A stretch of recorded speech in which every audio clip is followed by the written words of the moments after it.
แต่ทหารชายแดนยังไม่ได้รับข้าพเจ้าไม่ทราบเรื่องเลยลิ้นเยียนเฉินฝ่าบาท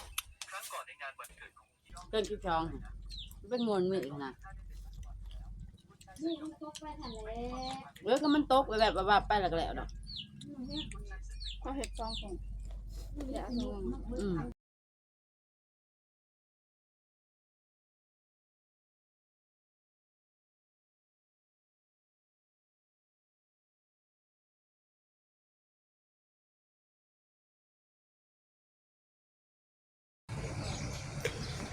เอาทักทายสบายดีเด้อพ่อแม่พี่น้องมื้อนี้หมดสุขคนเด้อมื้อนี้ก็สิเข้ามาแวะตลาดมาคงเนาะก็สิมาแวะซื้อยาก่อนเนาะก่อนสิออกมื้อเฮือนนี่ก็ได้ถือว่าก็เอายาอยู่หานเนาะหานเมืองคงสิโดนหานขายยาเอา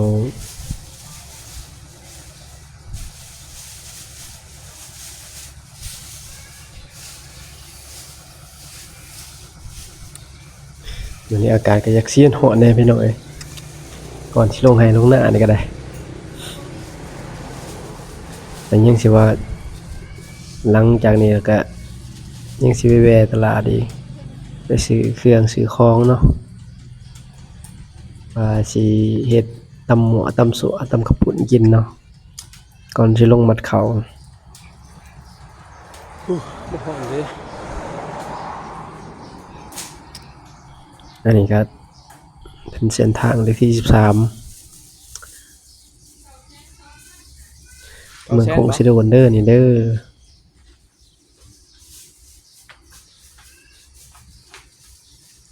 ขอจ่ายก่อน600,000ลบ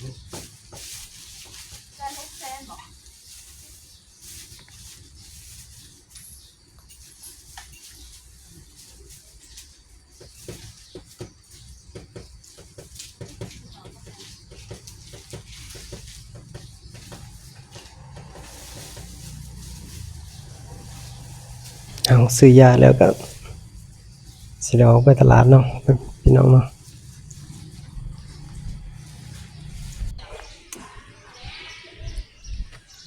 เอามาฮอดหานประจำเด้ออันนี้ก็หานเป็นหานเอื้อยเจ้าของเองเนาะบ่ได้มาแวะทางนี้ก็มาซื้อซะเพิ่นแหน่ขายถึงเช้าถึงแลงเลยจนฮอด4 โมงจะได้ออกมื้อมีทั้งผักมีทั้งหมักพริกหมากไหม้ผักสดเนาะมีผู้มีหมากปอแดกแตงนัวเนาะครบสุด ข้างนอกนี่บ่ หมักเบนหมักนาวผักสู้ ข้างนอกนี่บ่ เส้นเฟอเส้นหมี่เนาะทางไผอยากได้ ใช่แหละ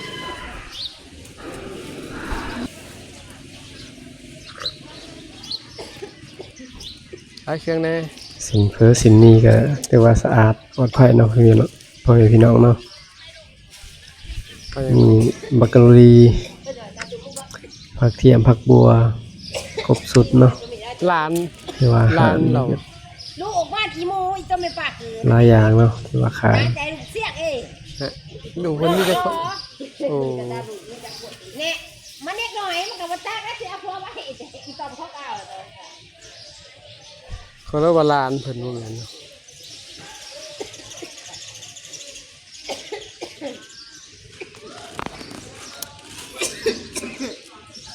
มันมาใช่ผม เราอีด่าดูมั้ง ฮะ กำลังอีโซ่ไปจะมื้อ ไม่ได้หรอก มันเศร้า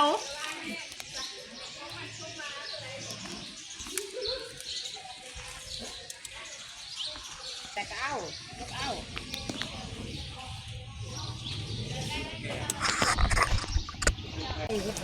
เอาหลังจาก กุ้งแน่ ได้พักแล้วก็ ชั้นหนึ่ มาง แวะซื้อกุ้งเนาะเพื่อจะเผ็ดตำใส่กับข้าวปุ้นเนาะเนี่ยพี่น้อง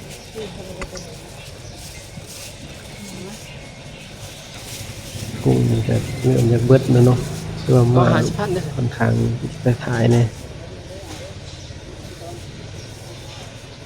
จะมี6 ขีดแล้ว สี เลยว่า สีประมาณบหลายเนาะเป็น ประมาณจะมี6 ขีด ประมาณ50,000นี่แหละ โอ้ยก่อนจ้ะ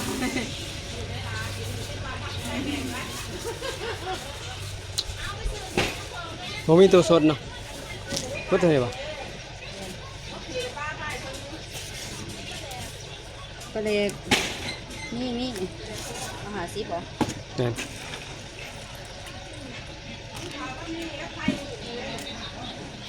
โลจะได้กุ้ง เซนเตอร์จ้ะเมียว่าอะไรเงินเพิ่นได้ไหมไปสิขายอันนี้ก็ค่าหนึงถุงโลครึ่งเด้อถุงโลครึ่งก็นั่น6 ขีดมึง6 ขีดแต่กับข้าวเบน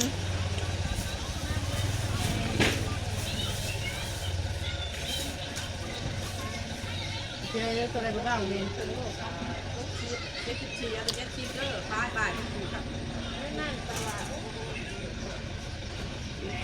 สหาชีพแบบผู้ดีเลยอ่ะมันถึงหา14แล้วแต่จะหา3ขอบใจ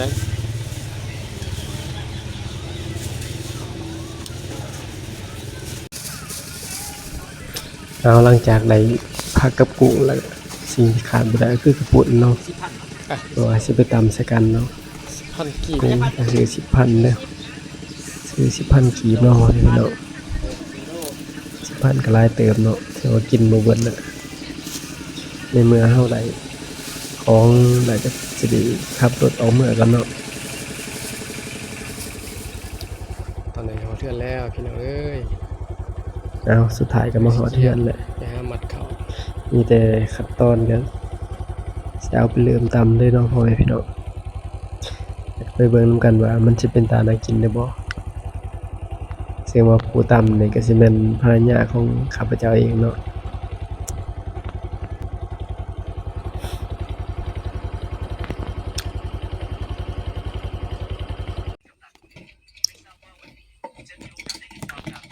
ที่ว่าเพิ่นตำแต่ละเทื่อนี่ก็สีมือก็บ่ยังธรรมดาเด้คันนี้แซ่บคักสุดยอดเด้ ตอนนี้กำลังสิตำกระปุนเด้อพี่น้อง แต่ว่าเปิดร้านอาหารก็ยังได้ว่าสัตว์ เรียนผัก คารวะเจ้าหญิง เมื่อวานนี้เธอบอกไว้ก็สิมาดำไปเกี่ยวเขา โทษซะหน่อย หรือว่าเจ้าหญิง เมียเรา เขาแล้ว อันเขาจะกลับไปทางนี้ รู้อะไรล่ะ เข้าไปทางอื่นบ่ ข้าผิดเองไม่ควรให้คุณชายศึกยอมรับผิดเป็นความผิดของข้าเองข้าเป็นบุตรสาวของบ้านเสนาบดีเสียมันช่วยได้การดูแลชีวิตแต่ละวันลำบากนักแต่ไม่เคยเรียกร้องอะไรเลยมีเพียงผู้ชายเท่านั้นที่ข้าปรารถนาขอพระองค์โปรดเมตตาอย่า ตา เปิด แต่ เผยความ มัน จริงในโลกกว้างนี้ผู้ชายแบบไหนที่พระองค์จะไม่ได้ขอร้ององค์หญิงโปรดมอบท่านเสริญให้ผมฉันเถิดถ้าข้าปฏิเสธไปงั้นก็อย่าหาว่าผมฉันเสียมารยาทเลย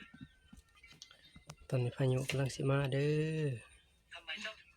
ปลาที่อยู่ในสันนี้กัดแล้วไม่ปล่อยเลยถ้าฉันทำให้เธอตกน้ำจริง มาอีกแล้วพายุ ๆช่วยด้วย มืดครึ้ม จะจมน้ำฆ่าฉันแล้วช่วยด้วยมีใครอยู่ไหมเจ้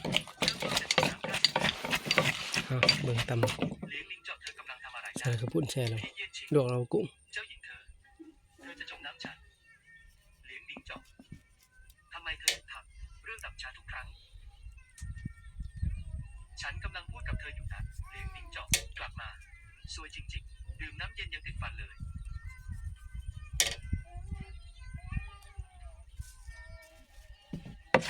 ใครบอกว่าฉันกลับมาไม่ได้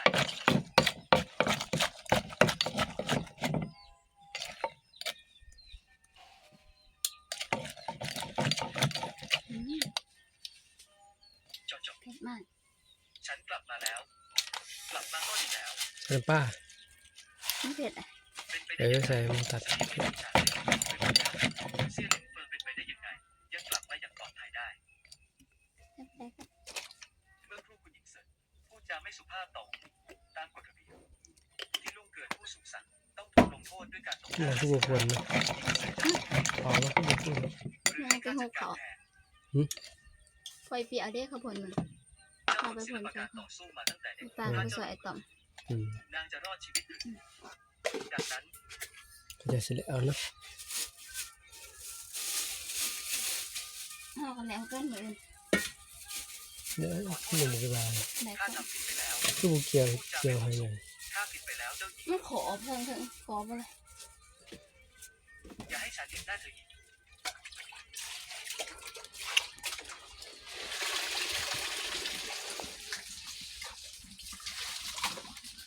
เธอของลงน้ำที่ชายแดนแสน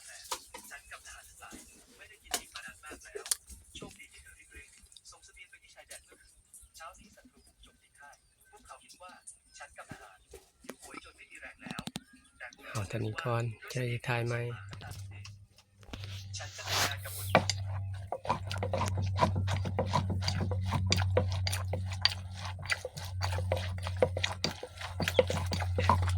วันเจ้าบ่าวต้องเป็นท่านเสือแน่ๆใช่แล้วต้องเป็นเขา โอ้ย แน่นอน กิน ใครเห็น เดดังทำเลย เจ้าหญิงรักท่านเสือมาหลายปีแล้วจะเลือกคนอื่นได้ยังไง ครั้งนี้ตำแหน่งผู้ครองต้องเป็นเยี่ยนชิงเท่านั้น ถูกต้องพวกเรามาครั้งนี้แค่มาเป็นเพื่อนหรือเปล่าทำทีให้ดูเท่านั้นฟาบาทให้ลูกชายประกาศเองเถอะตกลง ถ้าทำอาจจะมีสี่ตัวนะ ตาม ตามพระราชโองการ พระราชโองการว่า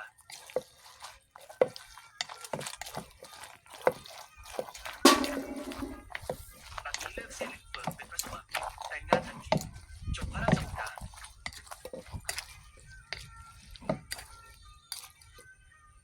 เสี่ยหลิงเฟิง เดี๋ยว ได้รับพระราชโองการ พระสวามีเสด็จมา ฟานแล้ว ฟาบาท ฮะ ฟาบาท วานเลย ในการออกศึกครั้งนี้ จะบอกว่าเกินออกไป 500,000อย่างน้อยอีก50 ปีข้างหน้า พวกเขาไม่มีความสามารถที่จะรุกรานตำแหน่งของแคว้นหลินอีกต่อไป ลุกขึ้นเถิดดีมาก สมกับเป็นลูกเขยที่ดีของข้า เจ้าอยากได้รางวัลอะไร กราบทูลฝ่าบาท ข้าพเจ้าไม่ต้องการรางวัลใดๆข้ามีเรื่องเดียวขอฝ่าบาทโปรดทดสอบว่ามาเสบียงที่ชายแดนขาดแคลนแต่ทหารกลับไม่ได้รับเสบียงที่ราชสำนักส่งมา ทางข้าจับไม่ผิดผู้ที่รับผิดชอบในการขนส่งเสบียงอาหารของกองทัพทั้งสามคือท่านเสนาบดีข้าต้องการให้ท่านเสนาบดีให้คำอธิบายต่อกองทัพทั้งสาม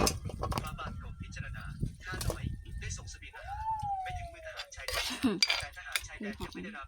ข้าพเจ้าไม่ทราบเรื่องเลยลิ้นเยียนเฉินฝ่าบาทครั้งก่อนในงานวันเกิดของหญิงท่านขอให้ข้าให้เวลาท่าน เอามาฮอดขั้นตอนนี้ก็ถือว่าเสร็จสิ้นเนาะ คำสั่งของท่าน ในการตำหมูตำสัวตำกระปุ่นใส่กุ้งเนาะ เด้เจ้าติงมาเด้อมาเด้อ มีแต่ พอดีงามเลยนี่ เริ่มครับประทานเลยเนาะ วกไปวนมา เอามากินนำกันเด้อพ่อแม่พี่น้องเด้อ แม่กินบ่ มาเด้อมาเด้อตำสมเด้อ ถ้ามันแดดให้เรื่อยๆก็บุกรอบป่าก็ยันมันมาหยุกกันหยุกดินไปต่อ มันเบิดอะไรก็จริง คันมันบ่มีหยุกมาเด้อหน้าตาจะได้12นะคะแล้วแต่ว่าเนาะมันโผดมันเหลือจะโผดมันยังก็ได้ก็ได้ เนี่ย มันบ่มีหยุก เป็นดินนะ ท่านแน่ใจว่าจะไปเที่ยวหลบใต้กับเขาข้าไปเที่ยวกับเขาข้าเกี่ยวอะไรกับเจ้าเจ้าหญิงข้ากำลังจะเข้าพิธีแต่งงาน ได้บ่ เขาแก่เขาอีกเปียวะ ขอไปเจ้าจะมาขอให้ข้าแต่งงานกับเจ้าไม่มีทางเป็นไปได้คนชายเสด็จข้าเดี๋ยวเจ้า นั่นเดียว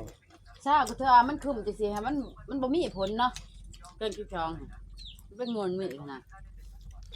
สำหรับคลิปนี้ก็สิขอจบเพียงแต่ส่ำนี้เนาะพ่อแม่พี่น้องเนาะ ไปแล้วดอก ขอขอบใจเด้อที่เข้ามาเบิ่งเข้ามาติดตามเนาะ อืม ขอฝากเด้อสองเด้อ โอ้เปียก ขอขอบใจ โอ้เปียก เปิดเสียงเหลือไปได้ เปรี้ยวอีกนะ ได้137ที่ไกลได้136อย่าลืมสอบ มันสิว่าได้ซ้ำเก่าเอาหน้าออกมาว่ะยังบ่ได้ ตั้งแต่จะปลูกบ่เอายังมาใส่มันเกลือ ฉันชัดเจนมากแล้ว มันจะแสบดังลูก อืม ฉันเคยชอบเธอ น้ำแรงเต้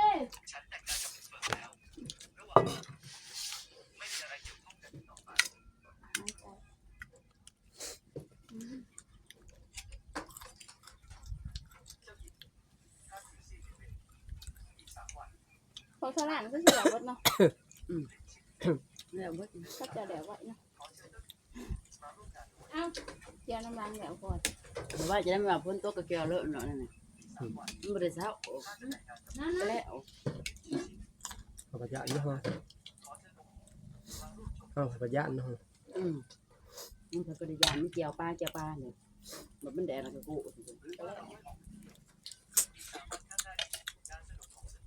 กู เล่นเขาท่านะ โอ้ยบ่เคยเกี่ยวกับพ้นโต๊ะกูเช้าเลย ที่การเปิดอันนั้นบ่อนเขา บ้านโต๊ะก็จังมันสิแห้งนั่นแดดตอนใดเด้ซะเนาะมันตกมันก็จะตกเหยื่อใหญ่คือดนของบ่แพ้ก็นักเติบเด้อเป็นหิดกูเรื่องของเราเป็นหยังลูกอ่างเด้อ ตัดพร้อมกันขอเกี่ยวมัน เป็นหิดกูแนวนั้นก็กันไปละปิดเด้อโทรศัพท์ อีหยังเศร้าๆล่ะปานน่ะตำ ตำไทยหูซื่อๆนะ กูยังโคกูกูกินไปเด้ร้านกันดิ เกี่ยวๆใครลงไปทำ ผู้เล็กกูอยู่กลาง